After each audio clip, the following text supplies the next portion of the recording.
So I'm really happy to be here with George. We've been having a very hefty backstage conversation about colonialism, oppression. It's going to be a fun talk.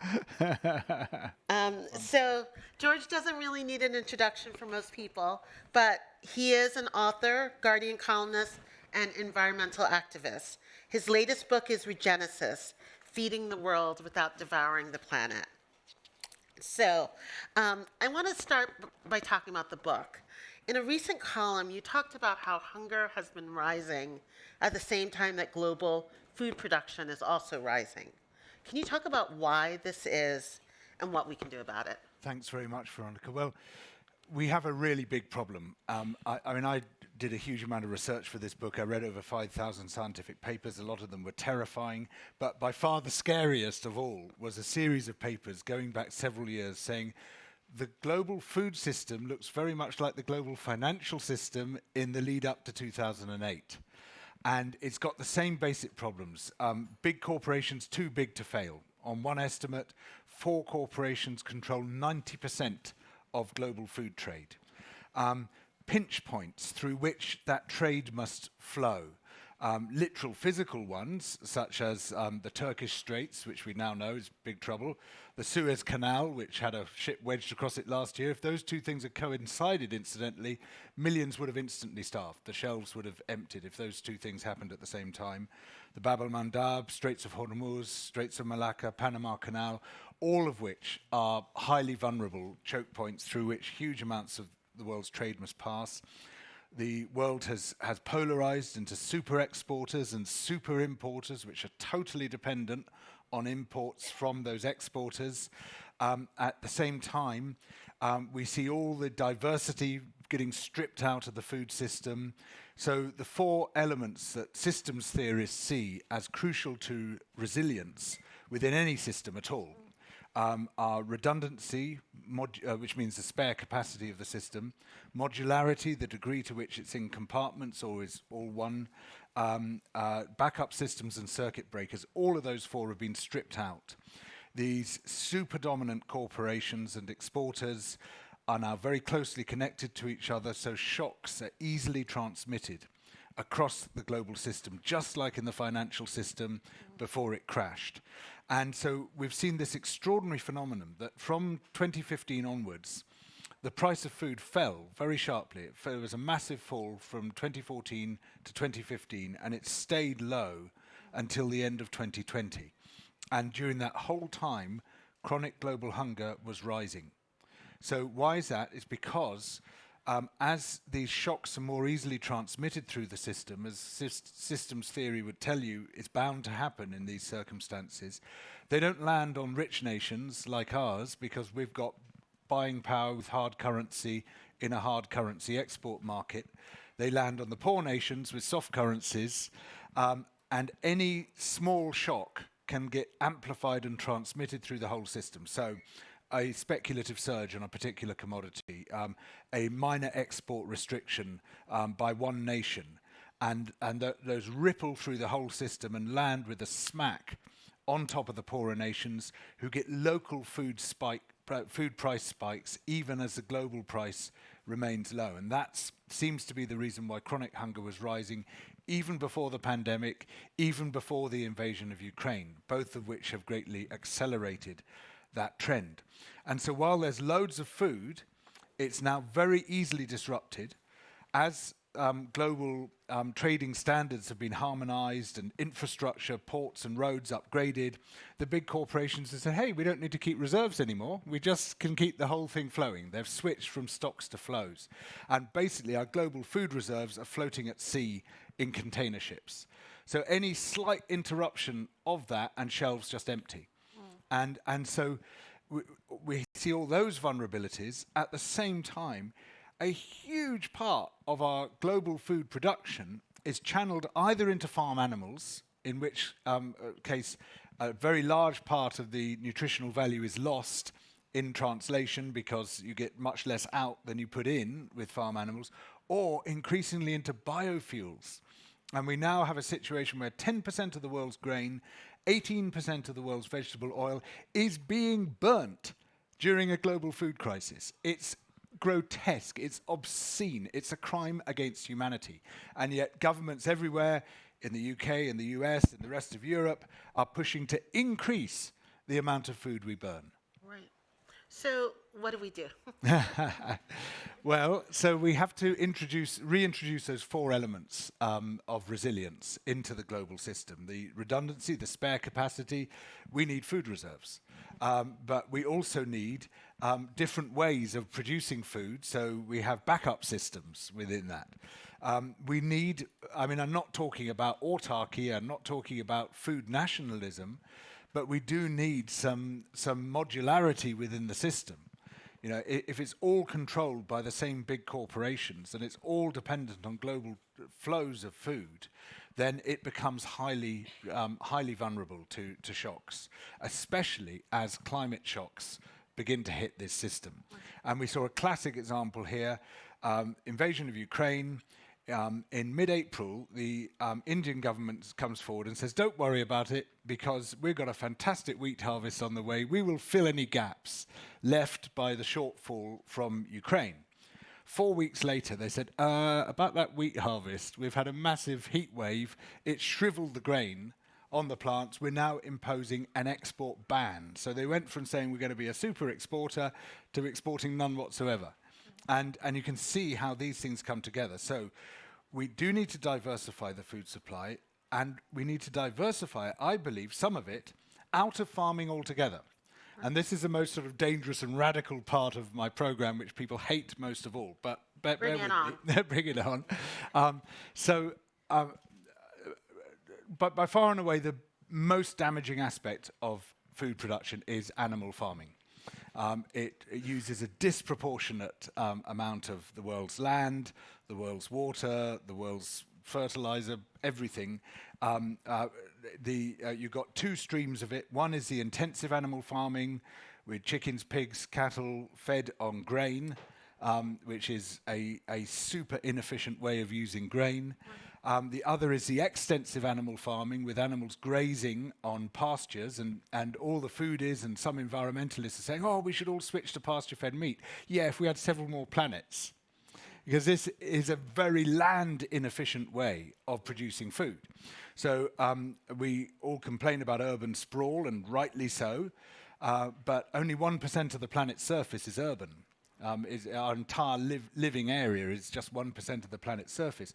40% is agriculture. Yeah. But of that, the 12% is for crops, some of which go to animals. 28% is for grazing. And yet that grazing land produces just 1% of our protein from animals fed on grass alone. And so you're looking at an enormous opportunity cost, ecological opportunity cost and carbon opportunity cost, because that land could otherwise be occupied by wild ecosystems, right, by forests, by savannas, by wetlands, by natural grasslands, all of which are much more important ecologically and absorb far more carbon. So my big radical proposal is we take protein and fat production out of farming altogether, away from livestock farming, away from soya plantations, palm oil plantations, and the rest of it, and we do it in the factory through precision fermentation, which I think is the most important environmental technology of all. It's come along just when we need it most. You can produce from microbes huge amounts of food on a tiny land area with a tiny resource base by comparison to agriculture, much less water, much less nutrients, all the rest of it, anywhere on Earth. And this can help break this terribly damaging and dangerous divide into the super exporters and the super importers. You've got very large numbers of countries now, North Africa, Horn of Africa, Middle East, several other parts of the world, totally dependent on food imports and always at risk of starvation. But by this means, every town could have its own brewery. You could be brewing your protein and fat right there and then turning it into a very wide variety of foodstuffs matched to local markets. And that would create a lot more autonomy, food sovereignty, and food security than the current system does. Right. And so part of my understanding from your columns in your book is that we're not diversifying what we eat, right? That most of the world eat 4 products as a majority of their diet. Is it both big picture and the individual in terms of the choices that we're making, and how do you propose those choices as individuals? Yeah, so we So we're dependent to a remarkable degree. I mean, over half our calories come from 4 crops, which are maize, wheat, rice, and soy. Some of them indirectly because they're fed to animals first, but we're highly dependent on those crops, and their production is highly concentrated in just a few countries. In each case, the great majority of exports come from just 4 or 5 countries. And for a couple of those commodities, those countries include Russia and Ukraine, which sort of shows us what a parlous and dangerous state we're in. What's happened globally is that diets have become less diverse around the world, but more diverse locally. So you and I are probably eating a wider range of foods than our ancestors, well, our immediate ancestors were at any rate, but they're more similar to what people on the other side of the world might be eating. And so we see the development of a global standard diet being produced on a global standard farm with the same seeds, the same chemicals, the same machinery, the same techniques, the same corporations running the whole show. And that also greatly reduces our food system resilience. And so, look, we have diversified our diets locally, but we also, I think, need to reintroduce some diversity globally into our diets. We need to rediscover some of what our forefathers ate and foremothers ate, but in ways that don't greatly reduce global food yields, because a lot of the traditional forms of farming that we fetishize are actually very low yield. And that means that they must sprawl across a very large area of land. And agricultural sprawl, as I've suggested, is a much bigger cause of ecological destruction than urban sprawl. But also, they don't feed people very well. And so we need to sort of get the best of everything. And what we need to aim for is the holy grail in farming is high yield, low impact. And so a lot of what I'm doing in the book is exploring the means by which that can be done. And there's some fascinating new approaches. That's interesting. It's funny, this is just an aside, but we did a program with the New York Times about the anniversary of the moon landing and astronauts, and the woman who's been to space the most in the U.S. is actually the daughter of a farmer, and her job is to try to grow food in space. Oh, right. And so it's just interesting how it always comes back to that essential thing. This precision fermentation technology I'm talking about of brewing protein and fat from microbes was originally developed by NASA in the 1960s. It's not actually rocket science. It's quite simple. Yeah. It's just a sort of refined form of brewing, really, and Yes. it's really simple technology. But they were developing it to be able to produce food from almost nothing in space. And so their chosen technology, which turns out to be incredibly useful, is hydrogen oxygenating bacteria, a species called Cuprioides necator, which comes from the soil. And the feedstock for them is hydrogen. They don't need any agricultural feedstock. And if this takes off, it'll be the first major product we've ever eaten which doesn't depend on photosynthesis at any point in the food chain. Wow. And the great thing is that what you need basically is sunlight. So you can turn solar energy into hydrogen through electrolysis of water, and then you've got your feedstock, and you need water, carbon dioxide you can draw directly from the air, oxygen likewise from the air, and a very small amount of nutrients for fertilizer by comparison to what farmers are using. And so these breweries can operate more or less autonomously in places with a lot of solar gain, with a lot of sunlight. And as it happens, nearly everywhere where people are in danger of starvation, there's a lot of sunlight. Yeah, that's so interesting. So I want to open it up to questions, and I hope people have lots of questions. But before we go to questions, I wanted to take a turn and ask you about your music. Can you talk a little bit about your album, Breaking the Spell of Loneliness, and the tour that you went on for it? Sure. So I was asked to write a book on loneliness by my publishers, and I thought, I can't think of a worse thing to have to do, to sit down for 2 or 3 years writing about loneliness. I mean, how lonely is that? And it's because I'd written an article on loneliness which had gone viral, and I thought, okay, it's all very well writing an article which takes a couple of days, but 2 years writing about loneliness. And then I also thought, actually, reading books is, well, it's solitary. It can be lonely. The book is just exactly the wrong medium to do this, and so. But I did want to do something, and then I thought, oh, music. That's what brings people together. That's something you can do together. Now, my singing is actually banned under international law. It offends Article 1 of the UN Torture Convention. So I teamed up with someone who could sing and play, a wonderful musician called Ewan McLennan, whose music I'd greatly valued for a long time, and I was just super delighted when he agreed to do this with me. And we wrote an album called Breaking the Spell of Loneliness, and then we toured it around Britain. And everywhere we went, we sort of first of all played some songs. I did a bit of talking, and then we forced everyone else to sing together, and then we'd always move it to the pub for a party afterwards. And it was really effective. We got people together. We got them talking. People wrote to us afterwards and said, "Oh my God, I just moved to this place. I was very lonely. Now I've met a load of people, and I've made friends. I met my girlfriend. All the rest of it." So we've it really seemed to work. It was a lot of fun to do. Sounds great. And such sustaining work to do in the hard work that we're all in the middle of in this climate forward movement. So I would love to open it up to questions from the audience. Does anyone have questions? I'll start here. Thank you. That was so interesting. The precision fermentation. Just wait for the mic. Thanks. Thank you. The precision fermentation. Can you tell us a little bit more about what type of food it produces? What does it look like? Thank you very much. And what kind of cultural shift? How will we bring about the cultural shift for people to eat foods which have been fermented in factories? Excellent questions, both. Thank you. So, first off, one of the leading companies, there's quite a few now in the field. One of the leading companies is one called Solar Foods, based in Helsinki in Finland, and I went and visited them, and I was the first person outside the lab to eat a pancake made of the bacterial flour they produced, which was a small step for man. And amazingly, it tasted just like a pancake. And what we did, coming out, so basically they got the bacteria in the vat, just like growing brewer's yeast or yeast for bread making, that sort of thing, same technology effectively.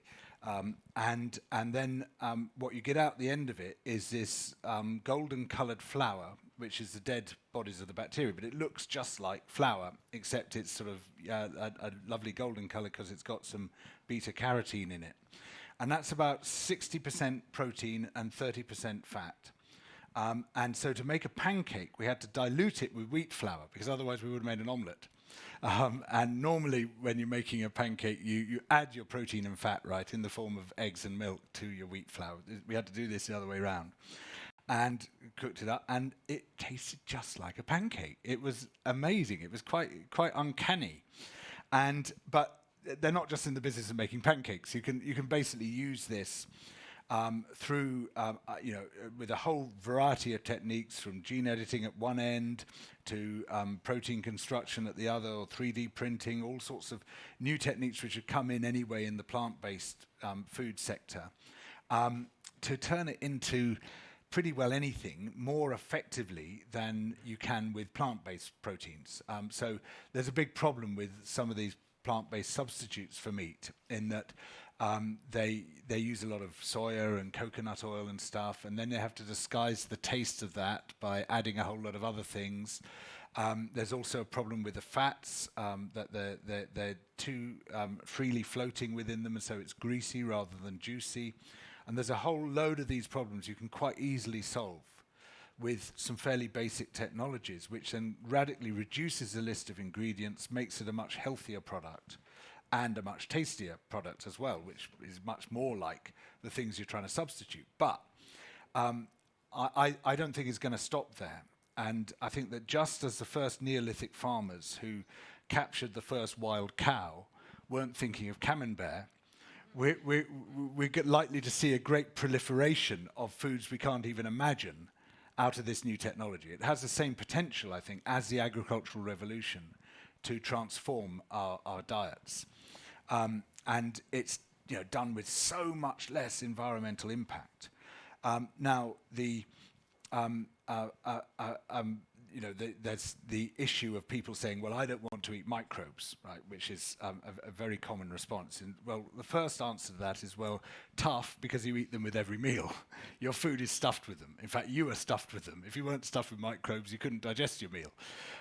But secondly, we deliberately eat a lot of microbes. I mean, for instance, we have this lovely substance which is made from the mammary secretions of a lactating cow, which is mixed with a chemical from the fourth stomach of a nursing calf to make a wobbly mass of fat and protein. And then we inoculate that with bacteria, which digests this wobbly mass of fat and protein, and their excretions then go yellow and hard and stinky, and we eat that, and we call it cheese. And so, there is a neophobia. But actually, if you were to look at it the other way around and say, okay, let's imagine that we were already getting our fat and protein from precision fermentation and the huge range of potential products which it could make. And someone like me came along and said, I've got a better idea. Let's eat animals instead. Animals? Yeah, no, it's great. Look, I've worked it out. We'd only have to kill 75 billion every year, right? And we could domesticate, there's a wild cow, there's a wild boar, there's a jungle fowl, one or two others. We'll domesticate them, and we'll separate the young from the mothers. We'll radically alter their behavior. We'll cram them into factories. We'll cut off their horns and their tusks and their beaks and their tails and their balls. Without anaesthetic, obviously that would be too expensive. We'll rear them in just a few weeks because they'll gain weight very quickly with these new breeds we're going to create. And then we'll take them to another factory and we'll stun them and we'll cut their throats and we'll skin them and we'll chop them into pieces and then we'll eat them. You're going to love it. I would be run out of town. It would be considered the most disgraceful and disgusting idea. So it's all culturally determined. And I think what we're likely to see is a techno-ethical shift. I mean, already there's a great deal of disquiet about the way we farm animals, about the very fact that we farm animals, in terms of welfare, but also in terms of this massive environmental impact. And when there are good substitutes, then that can greatly accelerate that disquiet. When something becomes amendable, that's the point at which it becomes intolerable. You started that. It's a good conversation, though, right before. Go ahead. Maybe in the blue? Hi, I'm Sarah from SATS Global Innovation Centre. I just wanted to get your thoughts, really, on the role of local agriculture at a very local level. As you rightly pointed out, there is an inefficiency with grazing, but there's also some cultural relevance for many communities around the world where agriculture really is very significant for them. So how do we find a balance between feeding that growing population but also respecting those cultures? Sure. Thanks, Sarah. Well, I think there might be several questions telescoped into one there, all good ones. First of all, yes, it's true that there is a lot of cultural attachment to certain patterns of production. And I'm not talking about banning it or anything like that, but I'm saying that it just can't feed everyone. If we look at northern Kenya and the Horn of Africa at the moment, there's yet another famine. I mean, I worked there in the early 90s, constant famines cycling through, and now they're getting more and more frequent. There's more and more people dying every year. People are dependent on the herding of sheep and goats and cattle and camels there. It's very important to their economy, but it's not enough. It's not enough.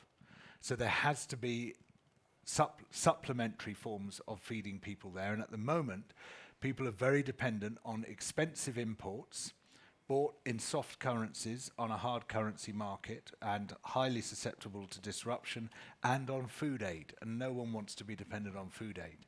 So with a technology like precision fermentation, which can operate more or less autonomously, with sort of no requirement to keep bringing in inputs in order to sustain it, you could greatly help to ensure that countries in the Horn of Africa and many other parts of the world become far more self-reliant in terms of food production without reliance on those imports or food aid. So in cases like that, it can be complementary. In other cases, clearly, it is going to replace animal agriculture to a large extent, particularly in places where we have a lot of choice, like in the UK, as people become more aware of where that 96% of their chicken comes out of huge steel factories with tens of thousands of birds in it, almost all our pork similarly. Less and less people are going to want to buy into that when we got good substitutes for it.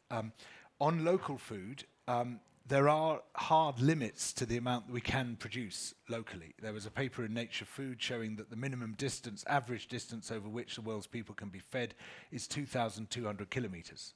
And the reason for that is that in places like this big city in which we are today, there's just not enough of a hinterland of agricultural land close by which can feed all the people in this city. And that's even more the case in countries which are hotter and drier than the UK is.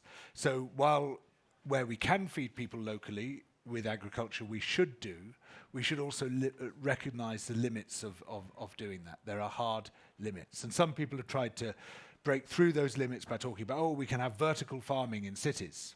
Well, look, I mean, I'm not dissing it. In my city, there's some very successful vertical farming. And the farmers use temperature controls and lights and pumps to produce a crop to precise specifications. But every so often they get busted and led away in handcuffs. And the reason it works for skunk is that a skunk is a very valuable product. But in all other cases, you're going head to head with horizontal farming in the countryside, which is just much cheaper to do.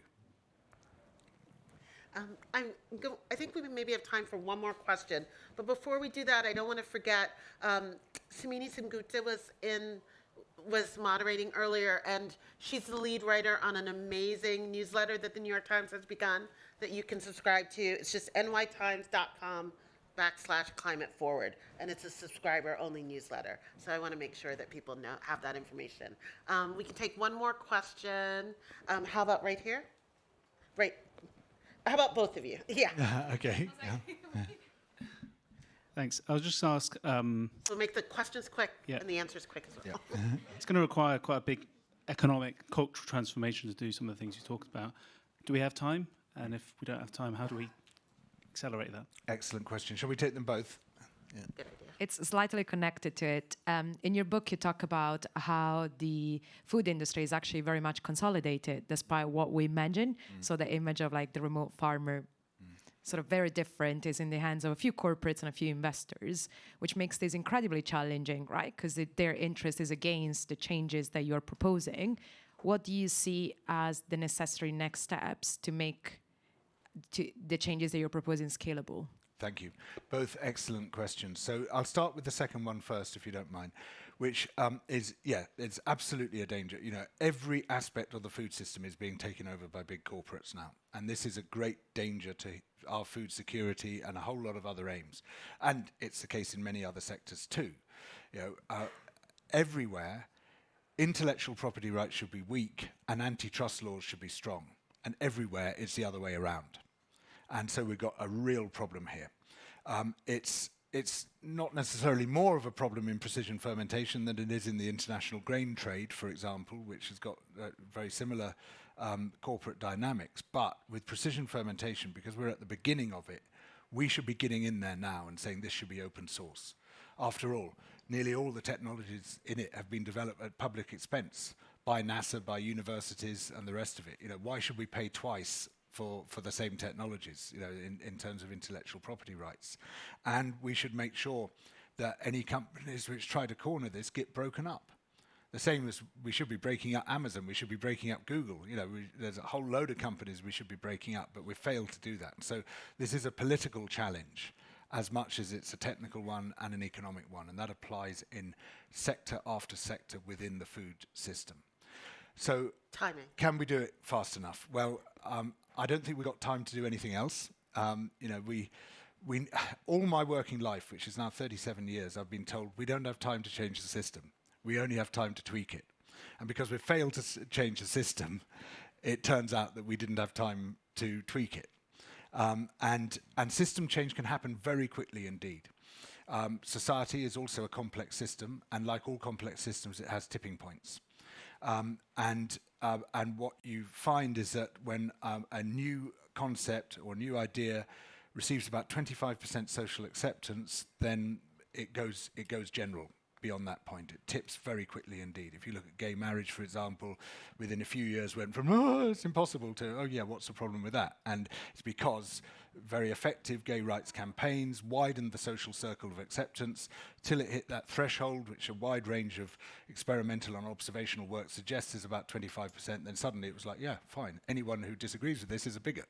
And so it just changed, and this can change very quickly. It changes even faster when it's a techno-ethical shift, when there's a technological change at the same time as there is ethical change. So it seems to me that actually this route is much faster than any attempts to tweak the existing system are likely to be. And the technology is there. It's currently in Europe. It's awaiting European Commission approval. Once that happens, the cost curves are very good. They're quite similar to digital cost curves. It could take off very quickly indeed, and I hope it does. Okay. Thank you, George Monbiot. Thanks, Veronica. Thank you for coming. Good.